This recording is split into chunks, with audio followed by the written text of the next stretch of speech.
Yes, YouTube, I hope that you're good. It's Ben Hawksworth at The Coach Consultant. And today, what I'm going to be doing is being really open, really real, really raw, and really transparent with the 12 biggest mistakes that I have made in business and also the solutions to them. And I wanted to do this video so that, one, you know what's out there and you know what's coming up, and also to try and avoid the mistakes that I've made. Whether you're in that situation now or you're going to be down the line or you may have just been through it, you'll kind of see by the end of this video, and I can guarantee you that it's not actually what people are going to expect in terms of their standard mistakes in business. This is a career what's now stemmed over 10, 12 years. So as a personal trainer, an online coach, a mentor, consultant, agency owner, online courses, education companies, meal prep companies, events, you name it, I've done absolutely all of it. And obviously, as you can imagine, when you've been through so many different evolutions and transitions and restructures, there are a lot of mistakes along the way. And that is basically what I'm going to be highlighting today. I'm doing a step-by-step walkthrough, which is really real, really open, really transparent. And you'll see that even when we start going on to the first 6 points, let alone the rest of them. And hopefully you'll be looking at 2025 thinking, right, I'm speaking to someone and I'm listening to someone right now who's been there and done it. This is not about me coming in and going, right, don't make these mistakes and just doing the general stuff like what you see with mentoring. These are real situations, real scenarios, and things that you are going to have to take into consideration, whether it is now or down the line. So let's jump straight onto the board. Right, so kicking things off straight to the point, here are the top 12 mistakes that I've ever made in business and the lessons that I've learned from them and solutions I got off the back of them as well. So number one is relying too much on people for information. And what I mean by this is relying too much on one-to-one mentoring services or requesting information from people, requesting strategies from people. What I basically found over time is that you need as much information as humanly possible to process yourself at the speed that you want to do it and the speed that you want to deliver it. The issue that I see behind one-to-one mentoring services and one-to-one avenues and consultants and stuff on that side is the fact that a lot of the time there's so many variables that are actually affecting that type of structure in terms of the time,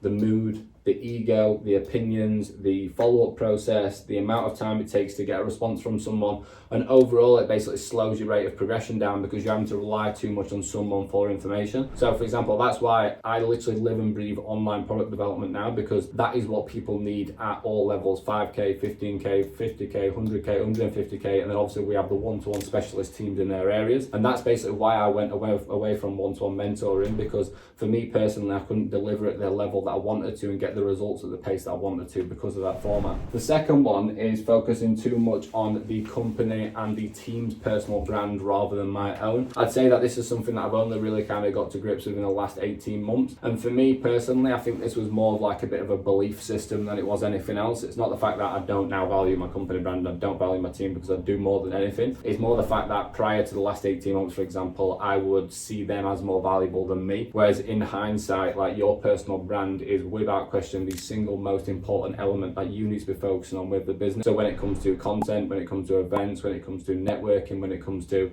decisions, when it comes to everything, it all needs to run through you, because at the end of the day, you are the arrowhead of the company. An analogy that I say to people with this is, imagine 10-pin bowling and you are the front pin, right? If you are trying to hit the back pins, you're not going to knock them all over. Whereas if you hit your personal brand straight on the front, you're going to knock all the rest down afterwards. Mistake number 3 is going into partnerships in business. So I've had multiple different partnerships with companies over the years, especially when I first started with personal training teams, education companies, meal prep, with events. And for me personally, what I found over time is that I work better on my own. I work better making decisions on my own, and never say never down the line. If I wanted to look at investments and scaling and reaching new markets, I potentially look at that, but I would have a much higher level assessment criteria for someone that I do personally go into partnership, because for me personally, I like to work at a certain pace, I like to work in a certain way. And when you're in a partnership, both of those people have to be aligned to exactly what's going to be done and what needs to be done. So for me personally, right now, I just run everything as a sole 100% ownership over all of my businesses, and that's not going to change for a very, very long time. The next one is letting ego get in the way of acquisition. This is absolutely massive, and I've actually just done a video on this in terms of outbound acquisition and how people need to break down the belief systems around that. And I did that video because I was that person. There's still an element of me right now, but it still is that person. person. If I went back to 8, 9, 10 years ago, for example, or even 5, 6, the level of outbound acquisition that you used to have to push out was nothing in comparison to what it is now, because the industry isn't as competitive, it's not as saturated, you didn't have to try as hard basically to scale your fitness business. Whereas with now, for example, I've looked at data sets in terms of companies who are running just off organic content alone versus companies who are looking at paid media, outbound calling, outbound emailing, outbound DM, outbound everything, outbound email loom systems, and all like the different acquisition systems we now have in place for the coach consultant. And I basically just made the decision based on the data. I was like, I don't really like these approaches, I don't really resonate with it, and I'd much rather someone join me because they want to based on their own actions. But the thing is, people aren't going to do that anymore because they've got too many choices. It's like when you go to a restaurant, for example, and you've got too much on the menu and you're like, I don't even know what to choose here. I don't even know what to choose. There's so many different avenues, all of them look good, so I'm just going to sit here and wait and then panic by at the end. So when it comes to people choosing an online coach or potentially choosing a mentor right now, they've got all of these options, so you're best off going out there and getting it. You have to go out hunting, you have to be in outbound acquisition. It is absolutely mandatory and imperative that you do this to scale your business, and that all starts with actually just dropping your ego, because it's your ego that gets in the way of it. I don't want someone to not reply to me, or I don't want a no-show, or what if someone calls me out, right? If you look at all the factors affecting why you would not look at outbound acquisition, it'll all come back to ego and dropping down your belief system. The next one is basically taking things personally rather than looking at things objectively. So for me, I'm massively emotionally invested into every single person who's in our community, every single one-to-one client, every single team member, the vision, the mission, the values, and everything that I believe in with the coach consultant, and also my own life. And that is also one of my biggest strengths, because it's what actually empowers me to be motivated, inspired to turn up every single day and go the extra mile that I know other people aren't willing to do, and put that time in. But at the same time, it's not beneficial in any way, shape or form in terms of some situations, because if you bring in a personal bias, then that can almost be quite reactive, and it's almost like one-dimensional thinking, because it's your emotion and it's your feeling. So for me now, over time, I basically changed my actions and my decisions to be completely based on the actual objective. So actually taking myself out of this situation and looking at it from a director, the CEO, and person who's running this business, and a leader for the team and for the clients, what would I respond, right? Remove Ben Oxford from it and put that person in the position, and that's made a lot of better decisions recently. The next one is custom building everything rather than SOPs. So previously, if I went back a couple of years ago now, I was working heavily with nearly 100 one-to-one clients. I had to do everything on a custom basis because I didn't have the time to sit and think in terms of building out exact data-driven, evidence-based, standard operating procedures, strategies, structures, and information. And basically what that meant is that my workload was constantly ridiculously high, and also it weren't at the standard of taking out 3 hours to focus on just completing one document that is evergreen, standardized, which is either, for example, static or dynamic in terms of how it can be updated. And overall, again, when I got some time back in the last 18 months, for example, and started building out the Evo 2 and smart scaling and everything else, it meant that the standard that we were delivering at was much higher, and it also meant that everything was much more efficient at the same time. So it's a win-win for the clients, but also a win-win for me in terms of company scalability. And then we'll flip the whiteboard over and go on to the next one. Right, jumping back in on the flip side, which is a lot of the same stuff. So in essence, number 7 biggest mistake that I've made is trying to do too much myself. So even when I built out a team of 15 staff, for example, I was still doing so much myself. And that's because when you initially start building out a team, you have this mindset of thinking, oh, well, it's much easier to do it myself. And if you then combine that fact against custom building so many different things, it means that you're so reliant on me in terms of a custom approach. But when you get to a point of having standardized structures, SOPs, strategies, high level, data driven, evidence based, it means that you can delegate things a hell of a lot easier. And that's something that potentially was really slowing me down in terms of my rate of progress in business, and also the freedom that I had in terms of creating a new vision. Number 8 is comparison syndrome. So this is an element that I've probably only really got in touch with this in the last 6 months, for example. And a big reason for that is that I have most people blocked or unfollowed or muted on social media that I just don't really want to be processing information from. And that's something that I'd highly recommend to you. If you feel like you're having comparison syndrome, highlight who you are actually comparing yourself against and just remove it from your environment. That bottom line, that's the best advice I could give you to in that sense. But for example, I was running comparison syndrome on people who were way older than me, and even when I've potentially got a bigger, higher performance company than them, or even I'll compare myself against people who weren't even in my league of where I am right now in business after 10 years and not below, but I will like compare myself and go, oh, that's good, or should we be doing that, should we be doing this? And when you start to compare, all it does is it basically distracts you from like just going straight forward because you're looking left and right. So the best bit of advice that I could give to you is literally just completely and utterly remove it from your sight, remove it from anything that you can process. If you don't see it, you won't be stimulated or reacted by it. Number 9 is not looking at enough volume of content. So if I look at the volume of content that I'm producing at the moment, it's like up to 6 reels per week on short form on Facebook, Instagram, LinkedIn, TikTok.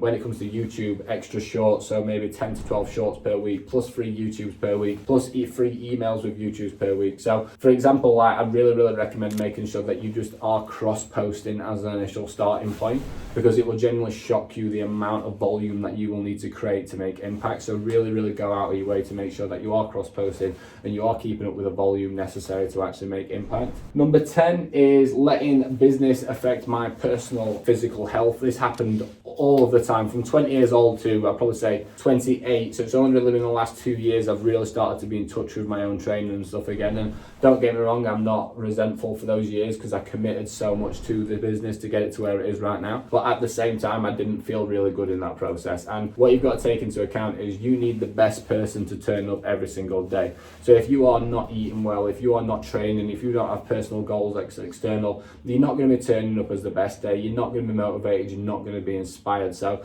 make sure that you are really going away to actually set goals for yourself away from just turning up and working each day. Number 9 is making decisions based on feelings. So making decisions based on I feel this or I think that, right? Try and remove that from your business in every way, shape or form. And this is actually why we're about to launch the Evo 2 ecosystem KPI tracker. So that is basically going to be a master KPI system for our business development managers, acquisition sales managers, social media managers, which then basically has an individual tracker which feeds into mean averages. So I will have mean averages for our full company across every single KPI known to man. So I can make decisions based on, right, look, on average, this is where people are struggling in that area. That's where we need to support. On average, this is where people are going really well. So for example, that means that I can start really looking at thinking, look, what are the numbers saying? What are the KPIs saying? And also just in general, like over the years is just looking at like what have we done before and what have we trialed before, what has gone well, what hasn't, rather than going I think this or I think that.